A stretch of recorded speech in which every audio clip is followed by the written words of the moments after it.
Let me tell you something crazy. I saw a DM the other day and someone goes, Kenny, I dropped this song and it didn't get playlisted. It didn't get in any of the things it was supposed to get into. So it has really low streams. Should I take this song off and put it out later so that people don't see my first release having no listens? Let me just quickly answer that question. Everybody's first song doesn't have a lot of listens. Everybody's first thing that they drop does not have 1 million fucking plays and 30 Spotify playlists. When you drop your first song, you are not Justin Bieber. You're not even Hailey Bieber. You're not even close. And you have to start somewhere. So start now. You want to have those shitty plays in a year from now? You want to have those shitty plays right now? Start somewhere. Please put your music out because you want to put your music out. I used to have 7 people watch me on Instagram Live every day. There's 3,085 people in here. If I had 85 people in my Instagram Live in 2017, I would have had a brain aneurysm. I'm telling you, 100 streams is 100 people who are possibly telling their friends about your music, good or bad. It doesn't matter. If they're talking, they're talking. You see my name everywhere all the time. I don't care if it's a hate comment or a positive comment. You're seeing my damn name. It adds up. It adds up to someone wanting to check out your music and you're finding that fan that matters. You're finding that supporter you've been looking for. As long as people are talking about you and telling other people about your music, it's moving. Everybody thought Lil Nas X was a meme. Lil Nas X is one of the biggest selling artists right now because people were talking about it. When Lil Nas X put out Old Town Road and people were talking about how could this kid who's like a black kid and who raps and who does all this other kind of music, how could he make country music? This can't be on the country charts. Then it can't be he's gay. Then how can be this gay black artist who also raps, who also does other kind of music be on the country chart? That can't happen. Then he gets a cosign from one of the biggest in country stars and blah, blah, blah.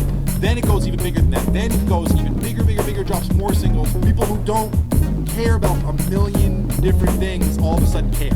Because you see him. There's quality. There's moments. It all adds up. People talking about you, people knowing what's going on. You can't start at 1 million streams. You can't start breaking records. You're not Olivia Rodrigo. You know why Olivia Rodrigo's first song is so many streams? Because it's a Disney Channel beef wrapped up into a pop smash with huge labels and companies putting everything they can behind this. So if you have 100 plays, you're literally crushing it because no one cared a second ago. Now 100 people might care. Someone tweeted me and goes, Kenny, it's funny how all these people are hating on the Kenny Vince announcement. That's what they said on Twitter. And they mentioned the thread. And so I went and looked at the thread. It was a site that I didn't know existed. I hadn't been to. And I was like, ooh, Kenny Vince, you better step it up. You better show us something. All his beats sound like 2017. And I was like, you know what? I'm not worried.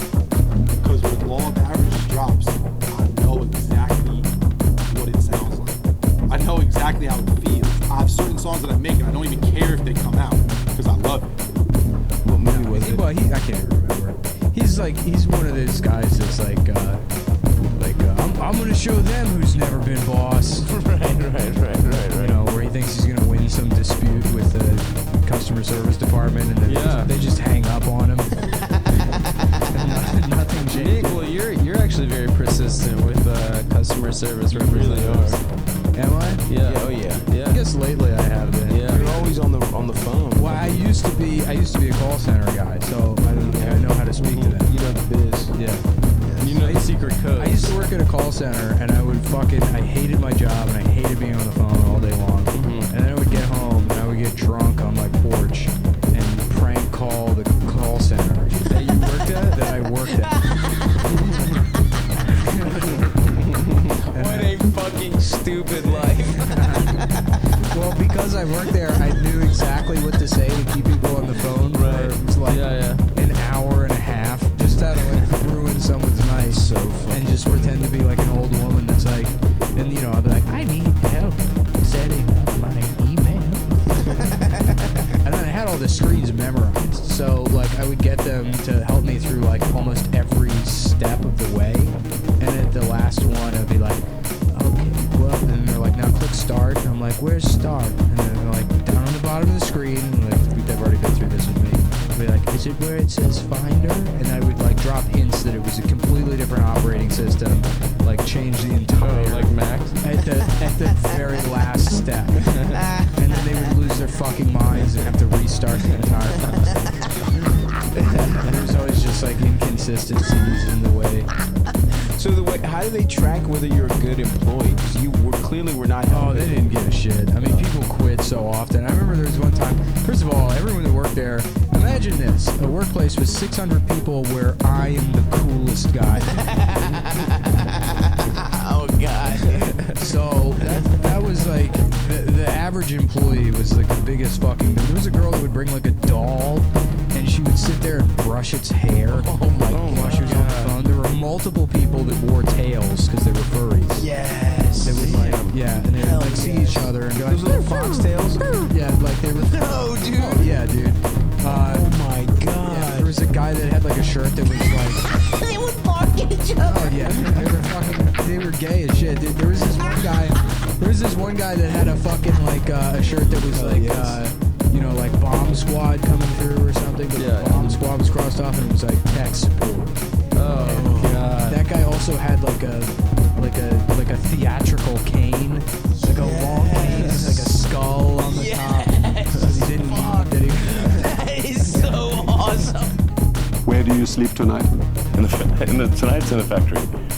In the factory, not in a hotel. Well, technically a conference room in the factory, but yeah. You sleep in a conference room in the not finished factory tonight. Yeah, it gives me a good feel for what's going on. Alone or? Yeah, I assume so. It's an invitation. How does your leg feel today?